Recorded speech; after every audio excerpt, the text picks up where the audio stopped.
Friends ನಿಮಗೆಲ್ಲ ಗೊತ್ತಿರೋ ಹಾಗೆ ವಿವೋ ಓಪೋ ಒನ್ ಪ್ಲಸ್ ಈ ಒಂದು ಮೂರು ಬ್ರ್ಯಾಂಡ್ಗಳು ಒಂದೇ ಪ್ಯಾರೆಂಟ್ ಕಂಪ್ನಿಗೆ ಹೊಂದಿರುವಂಥದ್ದು ಅದು BBK ಅಂತ. ಸೊ BBK ಬ್ರ್ಯಾಂಡ್ ನಲ್ಲಿ ಇನ್ನೊಂದು ಸಬ್ ಬ್ರ್ಯಾಂಡ್ ಆಗಿ ವಿವೋ ಓಪೋ ಮತ್ತೆ ಈ ಒಂದು ಒನ್ ಪ್ಲಸ್ ಸ್ಮಾರ್ಟ್ ಫೋನ್ ನೋಡ್ತಾ ಇದ್ವಿ. ಸೊ ಸೇಮ್ ಅದೇ ರೀತಿಯಾಗಿ ಶೋಮಿ ಕೂಡ ಇವಾಗ ಕೆಲಸ ಮಾಡ್ತಾ ಇದೆ. ಶೋಮಿ ಇದೊಂದು ಪ್ಯಾರೆಂಟ್ ಕಂಪ್ನಿ ಆಗಿದ್ದು ಸಬ್ ಬ್ರ್ಯಾಂಡ್ ಆಗಿ ಪೋಕೋ ಮತ್ತೆ ರೆಡ್ಮಿ ಅಂತ ಒಂದು ಎರಡು ಬ್ರ್ಯಾಂಡ್ಗಳನ್ನ ನೋಡ್ತಾ ಇದ್ವಿ. ಸೊ ಇಲ್ಲಿ ನಾವು ವಿವೋ ಓಪೋ ನಲ್ಲಿ ಯಾವ ರೀತಿಯಾದಂತಹ ಕಾಂಪಿಟೇಟ್ ಗಳನ್ನ ನೋಡ್ತಾ ಇದ್ವಿ. ಸೊ ಒಂದೇ ಬ್ರ್ಯಾಂಡ್ ಇದೆ ಬಟ್ ತುಂಬಾನೇ ಕಾಂಪಿಟೇಟ್ ಆಗುತ್ತೆ.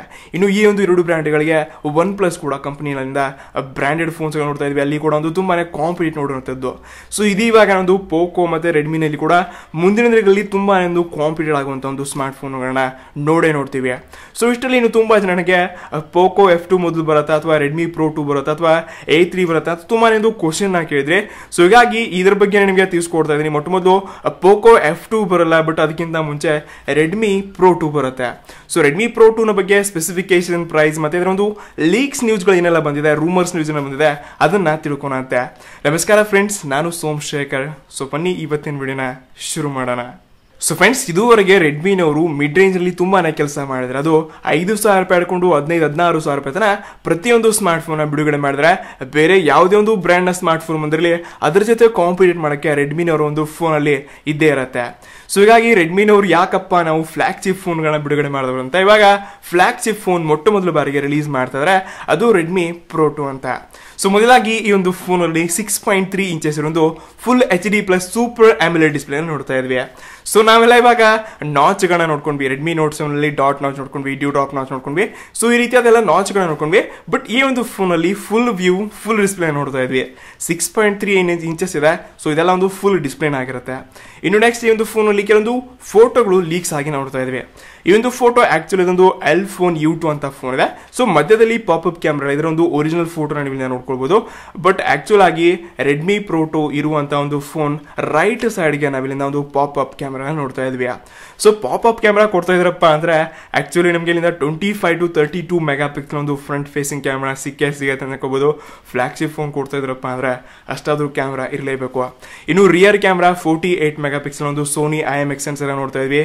8 ಮೆಗಾ ಪಿಕ್ಸೆಲ್ ನ ಒಂದು ವೈಡ್ ಆಂಗಲ್ ಮತ್ತೆ ಡೆಪ್ತ್ ಸೆನ್ಸರ್ ಆಗಿ 5 ಮೆಗಾ ಪಿಕ್ಸೆಲ್ ಒಂದು ಟ್ರಿಪಲ್ ಕ್ಯಾಮ್ರಾ ಇಲ್ಲಿ ಕೂಡ ನೋಡ್ತಾ ಇದ್ವಿ. ಇನ್ನು ಇದನ್ನ ಬಿಟ್ಟರೆ ಇದರಲ್ಲಿ ನಿಮಗೆ ಇನ್ ಸ್ಕ್ರೀನ್ ಫಿಂಗರ್ ಪ್ರಿಂಟ್ ನ ಕೊಡ್ತಾ ಇದ್ದಾರೆ. ಸೊ ನಾರ್ಮಲಿ ನಾವು ಇವಾಗ 15,000-20,000 ರೂಪಾಯಿಗೆ ಒಂದು ಇನ್ ಸ್ಕ್ರೀನ್ ಫಿಂಗರ್ ಪ್ರಿಂಟ್ ಅದೊಂದು ಫೀಚರ್ಸ್ ನೋಡ್ತಾ ಇದ್ವಿ. ಬಟ್ ಇದು ಕೂಡ ಒಂದು ಮಾಮೂಲಿ ಇದೆ. ಬಟ್ ಮತ್ತೆ ಎಕ್ಸ್ಟ್ರಾ ಏನ್ ಕೊಟ್ಟಿದಾರಪ್ಪ ಇದನ್ನ ಕಾಯ್ದುಬಿಟ್ಟು ನೋಡ್ಬೇಕಾಗಿದೆ. ಇದು ಬಿಟ್ಟರೆ ಒಂದು ಫೋನ್ ಅಲ್ಲಿ 4,000 mAh ಒಂದು ಬ್ಯಾಟ್ರಿನ ನೋಡ್ತಾ ಇದ್ವಿ. C ಪೋರ್ಟ್ ಆಗಿ ಮತ್ತೆ 15 ವ್ಯಾಟ್ ನ ಒಂದು ಪವರ್ ಅಡಾಪ್ಟರ್ ನ ಕೊಡ್ತಾರೆ. ಆಸ್ ಲೈಕ್ ಒಂದು ರೆಡ್ಮಿ ನೋಟ್ 7 ಪ್ರೋ ಅಲ್ಲಿ ಸೇಮ್ ಒಂದು ಫೀಚರ್ಸ್ ಇದೆ, ಅದನ್ನೇ ಇಲ್ಲಿ ನೋಡ್ತಾ ಇದ್ವಿ. ಇನ್ನು ಇದನ್ನೆಲ್ಲ ಬಿಟ್ಟು ಮೇನ್ ಹೈಲೈಟ್ ಆಗಿ ಈ ಒಂದು ಫೋನ್ ಅಲ್ಲಿ ಇನ್ನೊಂದು ಫೀಚರ್ ಏನಪ್ಪಾ ಅಂದ್ರೆ ಅದು ಈ ಒಂದು ಸ್ಮಾರ್ಟ್ ಫೋನ್ ನ ಪ್ರೊಸೆಸರ್ Snapdragon 855 ನ ಕೊಡ್ತಾ ಇದ್ದಾರೆ. ಒಂದು ಪೋಕೋ F1 ಅಲ್ಲಿ 845 ನೋಡ್ಕೊಂಡಿದ್ದೆ.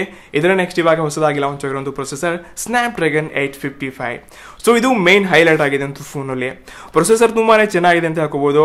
ಮತ್ತೆ ಇದನ್ನ ಬಿಟ್ಟು ಇಂದು ಸ್ಮಾರ್ಟ್ ಫೋನ್ ಅಲ್ಲಿ ಬೇರೆ ಫೀಚರ್ಸ್ ಲೈಕ್ ನಮ್ದು ಅದೇ ಒಂದು ಹೈಬ್ರಿಡ್ ಸಿಮ್ ಸ್ಲಾಟ್ ಆಗಿರಲಿ ಮತ್ತೆ ಇದರೊಂದು ಡಿಸೈನ್ ಆಗಿರಲಿ ಎಲ್ಲ ಒಂದು ಗ್ಲಾಸಿ ಬಿಲ್ಡಿಂಗ್ ನೋಡ್ತಾ ಇದ್ವಿ. ಸೊ ಇದೇ ಒಂದು ಈ ಒಂದು ಸ್ಮಾರ್ಟ್ ಫೋನ್ ಎಲ್ಲ ಒಂದು ಕಂಪ್ಲೀಟ್ ಡೀಟೇಲ್ಸ್ ಗಳಾಗಿತ್ತು. ಇದು ರೂಮರ್ಸ್ ನ್ಯೂಸ್ ಆಗಿತ್ತು. ಸೊ ಇನ್ನು ಕಾಯ್ಬಿಟ್ಟು ನೋಡ್ಬೇಕಾಗತ್ತೆ. ಲಾಸ್ಟ್ ಟೈಮ್ ರೆಡ್ಮಿ ನೋಟ್ 7 ಚೈನಾದಲ್ಲಿ 48 ಮೆಗಾ ಪಿಕ್ಸೆಲ್ ಜೊತೆ ಲಾಂಚ್ ಮಾಡಿದ್ರು. ಭಾರತದಲ್ಲಿ ಬಂದ ಫೋನ್ ಅದು ಬೇರೆನೇ ಲಾಂಚ್ ಆಯಿತು. ಸೊ ಹೀಗಾಗಿ ಇದು ಪೋಕೋ F2 ಬರುತ್ತಾ ಅಥವಾ A3 ಬರುತ್ತಾ ಅಥವಾ ರೆಡ್ಮಿ ಪ್ರೋ 2 ಬರುತ್ತಾ, ಇನ್ನು ತುಂಬಾನೇ ಕನ್ಫ್ಯೂಷನ್ ಇದೆ. ಸೊ ಫ್ರೆಂಡ್ಸ್, ನಿಮ್ಗೆ ಅನ್ಸುತ್ತೆ ಯಾವ ಫೋನ್ ಭಾರತದಲ್ಲಿ ಲಾಂಚ್ ಆಗುತ್ತೆ ಮೂರಲ್ಲಿ ಅಂತ ನನಗೆ ಕೆಳಗಡೆ ಕಮೆಂಟ್ ಸೆಕ್ಷನ್ ತಿಳಿಸ್ಕೊಡಿ. ನಿಮ್ಗೆ ಈ ಒಂದು ವಿಡಿಯೋ ಇಷ್ಟ ಆಗಿತ್ತಪ್ಪ ಅಂದ್ರೆ ಲೈಕ್ ಮಾಡಕ್ಕೆ ಮರಿಬೇಡಿ. ಮತ್ತೆ ಚಾನಲ್ಗೆ ಹೊಸ ಬಂದಿರಪ್ಪ ಅಂದ್ರೆ ಸಬ್ಸ್ಕ್ರೈಬ್ ಮಾಡೋಕೆ ಮರಿಬೇಡಿ. ನಿಮ್ಮ ಫ್ರೆಂಡ್ಸ್ ಜೊತೆ ಕೂಡ ಶೇರ್ ಮಾಡಿ. ಸಿಗೋಣ ಅಂತ ಮುಂದಿನ ವಿಡಿಯೋದಲ್ಲಿ. ಅಲ್ಲಿವರೆಗೂ ನೋಡ್ತಾ ಇರಿ. Take care. ಪೀಸ್.